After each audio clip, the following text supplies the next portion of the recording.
So for our second segment, we are talking about the midterms. So I think we should just, right up front, I should issue a correction for my previous coverage.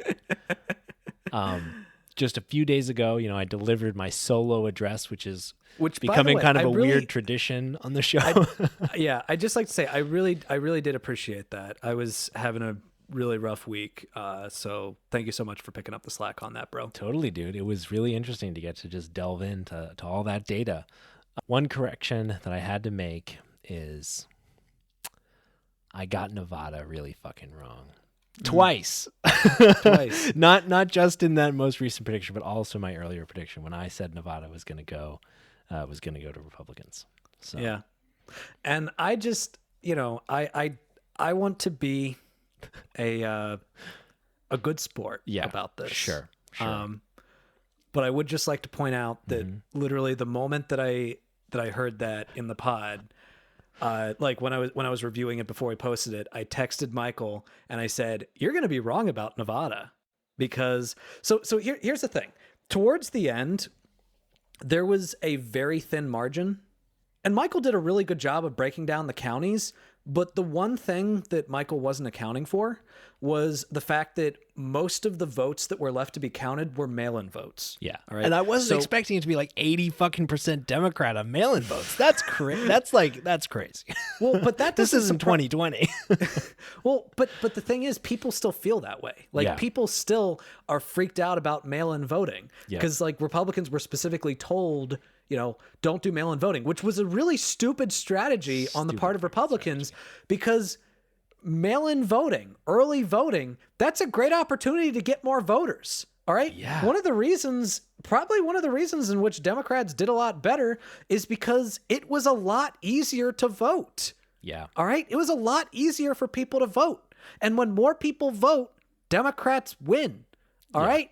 But if you had tried to encourage Republicans to utilize those same advantages, all right, utilize mail-in voting, utilize early voting in person, you very well might not have faced the same problem, all right? You might have had significantly more Republicans show up because, hey, sometimes it's inconvenient to show up on election day. Sometimes it's difficult. Stuff gets in the way. Maybe you're in a different state or something. Like it can be inconvenient, all right? So you kind of shot yourself in the foot. So I saw that makes it harder to vote.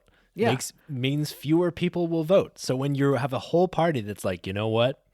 Easy voting is bad. Vote hard.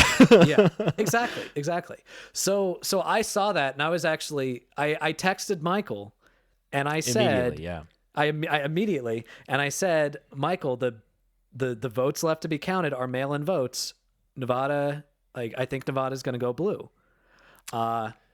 And my response was, I hope you're right. It was a very skeptical, I hope you're right. No. It wasn't just I hope you're right. It was I hope I'm wrong. Oh, yeah. Fair enough. Yeah. I did. Yeah. I feel like there is, you gain a lot, you lose a lot less credibility the longer it takes for you to be proved wrong. When you get proved wrong within 24 hours, that's a bit embarrassing.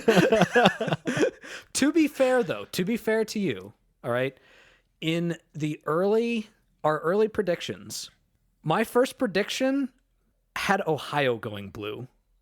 Like, that's embarrassing. I don't know. I mean, I changed it. Yeah. But that was a long time ago. Yeah, that was a long time ago. Like, the polling was looking a lot better in Ohio at that point. Yeah. And it actually, looking at the final results in Ohio, it was J.D. Vance won with 53.3. Tim Ryan had 46.7. That pretty accurately reflects what the final polls were. Yeah. So if the polls were accurate, then it was very possible that if the election had been held back then, maybe Tim Ryan would have won. Perhaps. Right? It's very possible. But again, there's a good reason why I ended up changing that. And what this means is that so far, we were right about all of the states except Nevada. And I guess we'll see if we're right about Georgia. Yeah. All right. Yep. I mean, I was right about every state. You were right about every state but Nevada. All right. That means that we did a really good job. All right. I think I was wrong about 2 states in the Senate election in 2020. I think I think I was right about Georgia in that election. I think I You called were Georgia. right about Georgia. Yeah, which you is did weird. call Georgia. Yeah, that's weird. Anyway, Yeah, yeah, you I did think call Georgia. our predictions were pretty good. So next election, come back the Spectrum Prediction House, and you can listen to us and know who's going to be in control of the government.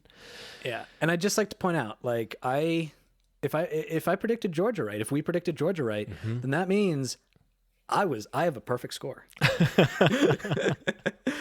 That is pretty excellent. I just spent like the first 5 minutes of this segment just tooting my own bragging, yeah, just being like, I win, you lose. Yeah. So as a result of me being wrong about Nevada, Democrats remain in control of the Senate, which is awesome news. So far they've defended all of their seats except for Georgia. Georgia has gone to a runoff election, which will happen at the beginning of December. And they flipped Pennsylvania. So we're now sitting at 50 seats. Yeah. And, if Georgia goes blue, we'll be at 51. If not, we'll stick at 50. And Kamala Harris will still be chained to her chair in the Congress. Yeah. And I would like to point something out about Georgia, because I was talking to my dad recently, and he was a little bit annoyed with the whole runoff system, because the thing is, if Georgia didn't have a runoff system Warnock would in this election, then Warnock would just win flat out. Yeah. But here's something that you should consider before you get upset about the runoff system. If Georgia did not have a runoff system, then it would be occupied by 2 Republicans right now. Like, yeah. Because remember, in 2020, both of the Georgia seats, because of like special elections, were up for re-election. And in both cases, in the initial round of ballots, I believe in both of them, the Republican was ahead. I think that's right. I think Loeffler was ahead. I know that the other asshole, I don't remember his name, but I know that the other asshole was ahead of Ossoff. The reason why we were able to get both of those seats is because of the runoff. Yeah. All right. It was because of the runoff. Yeah. So before you get upset about the runoff, just recognize that like last time around it helped us. Yeah. So, and they should just move to ranked choice voting anyway. And so then we would just know. Yeah, they should. That looks like, so that's going to be a runoff election. And there's another aspect of it, which I think will be a good transition to another part of this analysis, which is the fact that I think that Raphael Warnock actually has a better chance in the runoff than he did even in the general election, because Herschel Walker had the benefit of a popular Republican governor at the top of the ticket. Yeah. That probably got a lot of Republicans to show up and just go ahead and vote for him. Because, I mean, when you look at the governor's race, now, Brian Kemp, who, by the way, I know that a lot of people given him credit because he refused to try to steal the election for Donald Trump. Because he didn't treason, yeah. And that probably gave him more popularity in Georgia than he actually deserves, because, like, he is actually a terrible fucking human being. Yeah. It is, I mean, honestly, there are some really sketchy things that he did as Secretary of State when he was overseeing his own election. Like purging voter rolls. Yeah. And like voter suppression. Could you imagine being fucking Stacey Abrams and like this fucking asshole who fucking stole? Hey, Michael, literally, as I was talking to you, because I have the AP results up right now. So, and it's technically updating in real time. As I was talking to you just now, Katie Porter's race got called. Heck yeah. Katie Porter's still in Congress. Awesome. That makes me so happy. I fucking love Katie Porter. Yeah, that's great fucking news. Awesome. Yeah. That just happened as we were talking. You heard it here first, folks. You heard it here. Probably not by the time this comes out, but still. Yeah. Still, that makes me so happy. Anyways, but you know exactly when in the episode. Yeah, exactly. Anyways, you're saying Brian Kemp is still a piece of shit. Yeah, Brian Kemp is still a piece of shit. That being said, he's a popular piece of shit. Yeah, for sure. Partially because he is not a Trump sycophant. Yeah. At least with regard to election stealing. Yeah. All right. So because Walker was able to kind of take advantage of that, I think there's a good chance that he actually does worse because there's going to be less Republican incentive to show up because he's not a good candidate. He's a very bad candidate. Yeah, especially now that Democrats have already taken the Senate, there's going to be so much less emphasis on Georgia being the tiebreaker. So even people that are engaged, that would be engaged and turn out to vote for Walker if this were like the tie-breaking seat, might be less engaged or less interested because it won't make as much of a difference to Republicans controlling the Senate as it will for Democrats controlling it. Yeah. So all of that being said, I think that that's a good transition to another conversation, which is the fact that the Trump candidates on a statewide level did horribly. Yeah. All right. The non-Trump Republicans, I guess I shouldn't call them necessarily anti-Trump Republicans, but like not as sycophantic Republicans. Yeah. In the more, theoretically competitive races did much better. I mean, the biggest stark contrast is Brian Kemp versus Herschel Walker in Georgia. Yeah. But you also got to look at Ron DeSantis in Florida, who won by like the margin was close to 20%. Yeah. That's crazy. I mean, he won handily. Looking at other gubernatorial races, Michigan, election denying Trump sycophant, lost by almost 10 points. All right. Wisconsin, again, lost by almost 4 points, which I would also like to point out in the same state where in the Senate race, you had Ron Johnson, the dumbest guy in the Senate, regain his seat. The dumbest guy in the Senate did better. Now, to be clear, Ron Johnson is definitely a Trump ally, but on a state level, the governor does have a little bit more power when it comes to election integrity. Yeah, for sure. Absolutely. So the people in Wisconsin did not like that election denying shit. Yeah. Pennsylvania, it wasn't even close. Like Republicans thought they might have a shot in Pennsylvania. It wasn't even close. Yeah. Arizona, that was a thing that probably made me the happiest, that Carrie Lake lost. I know. That was awesome. She is a lunatic. She is a complete and utter lunatic. It was close. Yeah. But the polls showed that, she actually did have a little bit of advantage. This was a Democratic overperformance, and she did end up losing. Like, I was really worried that would end up going to her, but it did not. Now, she's already refusing to concede and saying she's going to hire a team of lawyers. Yeah. Honestly, I mean, that was going to be her move, even if she won. She'd be like, shit, I have all these lawyers on retainer. What the fuck is that about? Yeah. So, like, when it comes to that, honestly, the media should just ignore it. Yeah. Like, it's just a bunch of course. It's just a circus. Yeah, it's just you can it's file just a anything you circus. want in court. Yeah. Just ignore it. Yeah. Just ignore it and it'll go away. Yeah, exactly. Yeah, I think that's like a big lesson, I think. I'm curious to see what you think is like the takeaway from that. But like another piece of evidence is all of the split ticket voting. So like to your point, not just, how state by like states relative to other states, how well Trump sycophants did relative to other similar representatives, but also just, states where even if they like elected a senator and a Republican senator and a Republican House member, like the non-Trump people tended to way overperform the like MAGA true believers election denying folks. So like really bad candidates that were these extreme candidates, even with a Trump endorsement or perhaps because of a Trump endorsement, like severely underperformed, like, in Arizona, Pennsylvania, New Hampshire. And even where they sent like, multiple Republicans to Congress, like Ohio and New Hampshire, the incumbent Republican governors ran like 20 points ahead of the Republican state Senate candidates who were more extreme. And like traditional, more, conventional candidates in like Arizona, Georgia, Nevada, and Ohio, like for governor, tended to run ahead of like more extreme Senate candidates.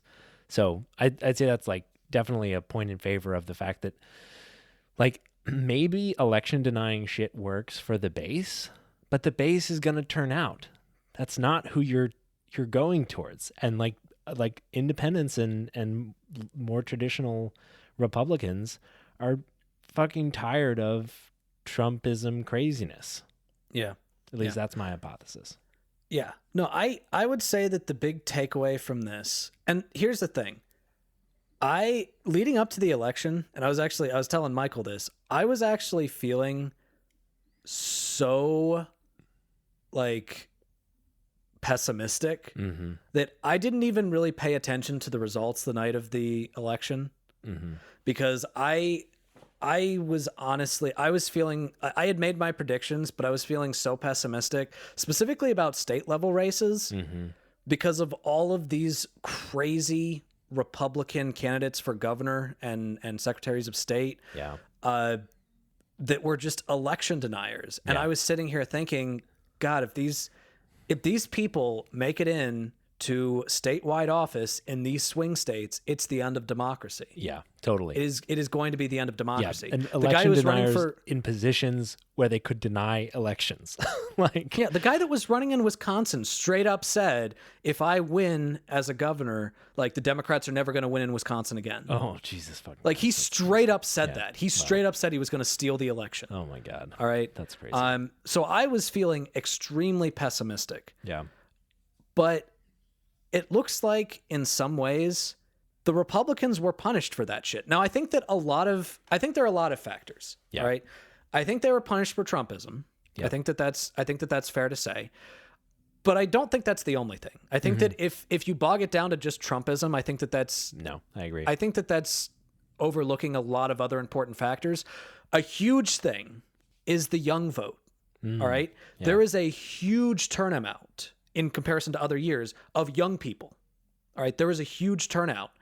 And the reason for that is the exact thing that I said was going to happen. Again, going to toot my own horn, which is student loan forgiveness. All right. We saw the polling data saying that young people would be more likely to show up if there was student loan forgiveness. Yeah. And the fact that Joe Biden had ordered that, the fact that he had passed that executive order, that probably was a huge factor in this in the youth turnout. Yeah. Which in turn was a huge factor in Democrats overperforming what they were expected to do. Yeah. Of course, you can't not talk about Roe versus Wade. All right, that's a huge part of this. Preserving Roe versus Wade is an overwhelmingly popular issue. Yeah. And for once, abortion was an issue that energized Democrats more than Republicans, which has never happened before. Yeah. I mean, this is a point that I made early on, pretty much right after Dobbs, when we first started talking about the influence that it might have on the midterms. I think that Dobbs, combined with the fact that Trump is still so front and center, combined to really upset the history of a midterm election where the president is unpopular, because it's like pretty much unheard of to have a midterm election, right, where the current president is unpopular, but the election is still significantly about the previous president. Yeah. Right? Trump was still on the ballot in a lot of ways, even though like Biden is the president of the United States. And so as a result, like it's almost as if their unpopularity is like balancing out in kind of the same way that it did in the 2020 election. And at the same time, Democrats delivered a bunch of priorities over the summer, right? Student loan forgiveness, the PACT Act, the CHIPS Act, delivering the Respect for Marriage Act in the House. And even though they're not as popular with on key issues like the economy and like crime and the border and stuff like that, I think they had less of a retribution for being the party in power in control of Congress, specifically because of things like Dobbs, where Republicans, despite being out of power, were still a party like basically legislating. So you had this interesting situation where, because even while the Republicans are out of power across all branches of out of Congress and out of the presidency, they're still legislating and they're still front and center on the presidency. So you're still really like balancing between the two. And I think that really worked in favor of kind of bucking the trend that you would expect from a midterm election like this. Yeah. Yeah. I agree. Looking at polling data and looking at how much Democrats overperformed what they were originally going to be at, I would say, I don't think it's unreasonable to say that if the election were held like a few months ago, that the Democrats would have won. Yeah. And the thing is, the Democrats were doing the best when they were passing things. So I really hope that the thing that Democrats take away from this is the thing that I have said 100 times. Make ye people life better. Make ye people want votey for you. Yeah. And I hope that what the Republicans take away from this is that undermining our institutions and elections is largely not popular, at least not popular with the segment of people that will get you elected. Yeah. And you know, we can talk a little bit about Trump's like announcement. But you know, it'll be interesting to see if they're able to take away lessons that help with this strategy. Now, what I mentioned on the episode we put out last week was that even if Republicans move towards more traditional conservatism and away from some of the election denying, very Trumpy stuff, they still end up in a place closer to like Ron DeSantis. And like, you know, one piece of feedback I got was like, hey, like, is Ron DeSantis really as bad or worse than Trump? Or are people similar to Ron DeSantis as bad or worse than Trump? And my point on that, which, and I made that like a claim pretty similar to that on the episode last week. My point on that is not that, you know, not that they're worse like human beings, because that would be really a stretch. But it's that if you have like, which is worse, Nathan, a really evil guy or an evil mastermind? Probably an evil mastermind. Exactly. Yeah. One is going yeah, which is worse, Bane or the Joker? Like fucking the Joker, because he's very intelligent. And like Trump is an ape in the office, like who lives to shove bananas into his ego. And like, but that's not what Ron DeSantis would be. And that's not what a lot of other Republicans would be. They would be very effective. And the more effective they are, like Trump was able to do an incredible amount of damage, not just to the institutions, but like to everyone, even though all of the policies of his cabinet were being filtered through a buffoon.